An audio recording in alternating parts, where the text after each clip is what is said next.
Halo teman-teman, selamat datang di video pembelajaran kita kali ini. Di sini kita akan membahas topik yang sangat penting dalam dunia pendidikan, yaitu tentang item atau soal dalam tes kognitif. Nah, kita akan fokus pada dua jenis item utama. Nah, yang pertama ada item format objektif dan yang kedua ada item format esai. Mari kita mulai. Apa sih itu item tes kognitif? Nah, sebelum kita membahas lebih jauh, mari kita pahami terlebih dahulu apa yang dimaksud dengan item tes kognitif. Nah, item adalah pertanyaan atau soal yang digunakan untuk mengukur kemampuan berpikir dan pengetahuan seseorang. Nah, teman-teman, dalam dunia pendidikan, item sangat penting untuk menilai seberapa baik siswa memahami materi pembelajaran. Nah, teman-teman, pertama kita akan membahas tentang item format objektif. Nah, ciri utama dari item ini adalah adanya satu jawaban yang benar atau paling tepat untuk setiap soal. Nah, ini membuatnya lebih mudah untuk dinilai. Nah, teman-teman, di sini ada tipe-tipe item format objektif. Nah, item format objektif biasanya dibuat dalam beberapa tipe. Nah, yang pertama itu ada pilihan ganda, yang kedua itu ada jawaban pendek, dan yang ketiga itu ada benar salah.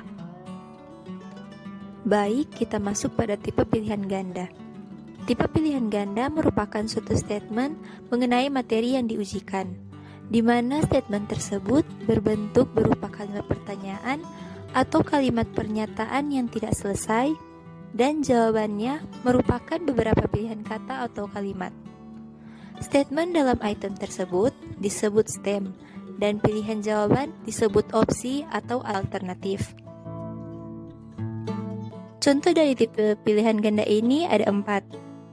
Yang pertama, yaitu item pilihan ganda dengan 4 pilihan dan stemnya berupa pernyataan yang tidak selesai. Contoh soalnya seperti ini. Bumi berputar pada porosnya pada kemiringan titik-titik derajat. Nah, dalam soal yang ini, kita bisa melihat bahwa ini merupakan pernyataan yang tidak selesai, di mana jawabannya terdapat pada 4 pilihan di bawah ini. Yang kedua, merupakan item tipe pilihan ganda dengan 4 pilihan dan stemnya berupa kalimat pertanyaan. Contohnya bisa kita lihat pada tampilan ini, yaitu bagian dari tumbuhan yang ada di atas akar dinamakan. Nah, jawabannya yang pasti teman-teman sudah tahu adalah batang. Dan yang ketiga, item tipe pilihan ganda dengan 5 pilihan yang menghendaki subjek memilih satu jawaban atau satu kombinasi jawaban yang benar dari 4 pernyataan. Contohnya yaitu, di bawah ini terdapat ciri-ciri dari orang yang mengalami OCD atau Obsessive Compulsive Disorder. Yang pertama, mencari kepastian dari orang lain. Kedua, menyentuh sesuatu beberapa kali. Yang ketiga, mengatur atau menyelaraskan objek tertentu. Dan yang terakhir, membeli beberapa barang yang sama. Dari beberapa pernyataan di atas, mana saja jawaban yang benar? Jika teman-teman bisa jawab di kolom komentar ya. Format item dengan tipe jawaban pendek atau short answer item adalah salah satu jenis soal yang meminta responden untuk memberikan jawaban singkat, biasanya berupa satu atau beberapa kata, angka, atau kalimat pendek. Soal ini mengharuskan peserta ujian atau responden untuk mengisi jawabannya secara bebas tanpa memilih dari opsi yang disediakan seperti pada soal pilihan ganda. Format ini umum digunakan dalam tes untuk mengukur pemahaman pengetahuan faktual atau keterampilan analisis singkat. Nah, berikut karakteristik soal item dengan tipe jawaban pendek. Yang pertama, singkat dan spesifik. Soal dirancang agar jawabannya pendek, langsung, dan tepat. 2. Mengukur pengetahuan fakta atau konsep. Biasanya digunakan untuk mengukur pemahaman dasar atau konsep yang spesifik, misalnya definisi, rumus, atau fakta tertentu. Yang ketiga, jawaban terbuka. Jawaban tidak terbatas pada pilihan yang diberikan, tetapi peserta harus menuliskannya sendiri. Yang keempat, tidak menguji kemampuan menebak. Karena tidak ada opsi jawaban, peserta tidak dapat menebak jawaban seperti dalam soal pilihan ganda. Yang kelima, koreksi manual atau semi otomatis, yaitu penilaian mungkin memerlukan evaluasi manual karena adanya variasi dalam cara peserta menyampaikan jawaban meskipun dengan teknologi terbaru. Evaluasi otomatis bisa dilakukan jika jawabannya sudah diprediksi secara ketat atau misal dalam tes komputerisasi. Berikut contoh dengan jawaban pendek. Yang pertama, soal matematika. Berapakah hasil dari 7 kali 8? Jawabannya 56. Yang kedua, soal sains. Apa unsur kimia dengan simbol O? Jawaban oksigen. Soal sejarah. Siapa presiden pertama Indonesia? Jawabannya Soekarno. Yang keempat, soal bahasa. Apa sinonim dari kata besar? Jawabannya besar. Kelebihan dan kekurangan soal dengan tipe jawaban pendek. Nah, kelebihannya yang pertama, mengukur pemahaman konsep dengan lebih akurat. Peserta tidak diberi pilihan jawaban sehingga benar-benar diukur berdasarkan pengetahuan mereka. Yang kedua, lebih ringkas dan hemat waktu. Ideal untuk ujian dengan jumlah soal yang banyak dan waktu terbatas. Yang ketiga, menghindari faktor tebak-tebakan. Karena jawabannya bukan pilihan ganda, peserta tidak bisa mengandalkan tebakan. Nah, kekurangannya yang pertama, koreksi memakan waktu.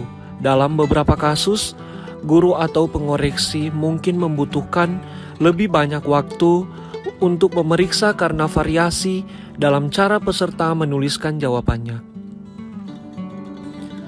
Yang kedua, jawaban mungkin ambigu atau ada potensi bahwa jawaban yang benar bisa ditulis dengan variasi yang tak terduga oleh pengoreksi. Dan sistem penilaian otomatis mungkin tidak bisa mendeteksi semua kemungkinan jawaban yang benar. Nah, berikut tips membuat soal dengan tipe jawaban pendek. Yang pertama, pernyataan harus spesifik, di mana pernyataan harus jelas dan tidak ambigu, sehingga responden bisa memberikan jawaban yang tepat.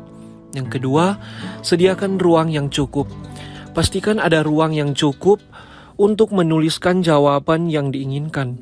Namun, jangan terlalu luas agar tidak mendorong jawaban panjang. Yang ketiga, buat kunci jawaban yang jelas. Untuk menghindari subjektivitas dalam penilaian, siapkan kunci jawaban dengan variasi jawaban yang benar, terutama jika ada kemungkinan jawaban yang lebih dari satu. Dengan format ini, pengajar dapat lebih memahami sejauh mana siswa memahami materi, khususnya dalam hal penguasaan konsep atau fakta tertentu. Baiklah, saya akan menjelaskan mengenai format item soal benar-salah atau true-false test. Format item soal benar-salah adalah jenis tes yang meminta siswa untuk mengidentifikasi kalimat atau pernyataan yang benar atau salah. Tes ini berbentuk kalimat berita atau pertanyaan yang mengandung dua kemungkinan, yaitu benar atau salah. Siswa diminta untuk mengemukakan pendapatnya mengenai pertanyaan-pertanyaan yang menjadi isi dari setiap soal. Kemudian, tes benar-salah bentuk pertanyaan. Soal terdiri dari pertanyaan-pertanyaan dan siswa diminta memilih kemungkinan benar atau salah saja. Tes benar-salah yang menuntut alasan. Selain memilih benar atau salah, siswa juga diminta memberikan alasan jika memilih salah. Ini untuk memahami dasar pemikiran siswa. Tes benar-salah dengan membetulkan. Siswa diminta mengidentifikasi pernyataan yang benar dan menunjukkan bagian mana yang salah dengan cara memberi garis di bawahnya serta menulis pembetulannya atau pembenarannya. Kemudian yang ketiga, struktur soal. Perintah, soal perintah untuk soal benar salah. Contoh, lingkarilah huruf B jika pertanyaan di bawah ini benar, dan huruf S jika pertanyaan itu salah. Kemudian kita masuk kepada teknik penyusunan. Yang pertama, homogenitas. Pastikan seri pertanyaan dan seri jawaban bersifat homogen, sehingga salah satu dari semua seri jawaban ada kemungkinan sebagai jawaban yang benar. Selanjutnya, petunjuk mengerjakan tes. Pastikan petunjuk mengerjakan tes jelas dan tidak membingungkan. Kemudian jumlah soal. Seri pertanyaan lebih dari 5 item, karena kalau lebih akan membingungkan dan mengurangi homogenitas. Selanjutnya urutan soal.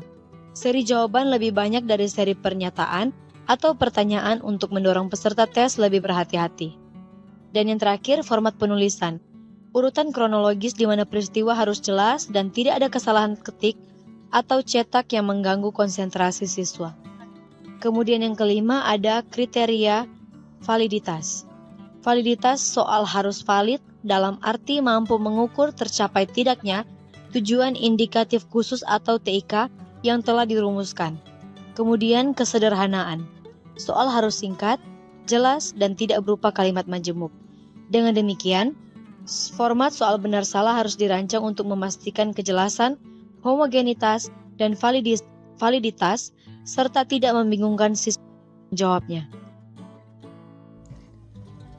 Nah, sebelum kita mengetahui lebih lanjut tentang item format esai, kita harus mengetahui apa sih pengertian dari item format esai ini.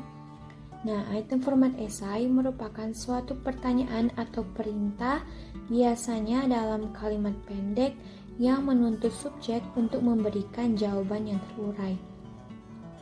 Item dengan format esai tidak digolongkan sebagai item objektif. Item format esai ini bagi sebagian orang tampak lebih mudah untuk dibuat dan merupakan cara terbaik untuk mengungkap kemampuan mengorganisasikan pikiran dan menyatakan pengetahuan secara verbal. Pada kenyataannya, memang diakui bahwa ada materi uji, situasi-situasi kelas, dan tujuan-tujuan pengukuran tertentu yang menghendaki agar tes disajikan dalam format esai. Nah, untuk mengetahui seperti apa soal format esai itu, ada beberapa karakteristik dari item format esai ini, yaitu yang pertama ada pertanyaan terbuka. Jadi dalam pertanyaan terbuka ini, soal esai biasanya mengajukan pertanyaan yang tidak memiliki satu jawaban pasti, melainkan mendorong peserta untuk memberikan pemikiran atau penjelasan yang mendalam. Yang kedua, jawaban panjang. Jadi, respon berupa tulisan yang menguraikan poin-poin penting, biasanya dalam beberapa paragraf. Yang ketiga, ada analisis dan argumen. Nah, siswa atau peserta diharapkan mampu menyusun argumen atau penjelasan yang logis berdasarkan fakta atau teori. Dan yang terakhir ada struktur. Jadi jawaban esai biasanya memiliki struktur yang terdiri dari pengantar, isi, dan kesimpulan. Nah, berikut ada contoh soal di dalam format esai, yaitu yang pertama, soal nomor 1, jelaskan hasil analisis item yang paling mungkin diperoleh ketika data adalah skor item dari tes yang terdiri dari 50 item pilihan ganda dengan 5 pilihan yang dikenakan pada 15 orang subjek. Soal yang kedua ada dengan 67 soal yang diskor dikotomi, formula komputasi apakah yang seharusnya digunakan untuk estimasi reliabilitas hasil ukurnya? Uraikan argumentasimu. Nah teman-teman, kita tiba pada kesimpulan dari item format. Nah, pertama ada soal objektif. Nah, soal ini hanya memiliki satu jawaban yang benar.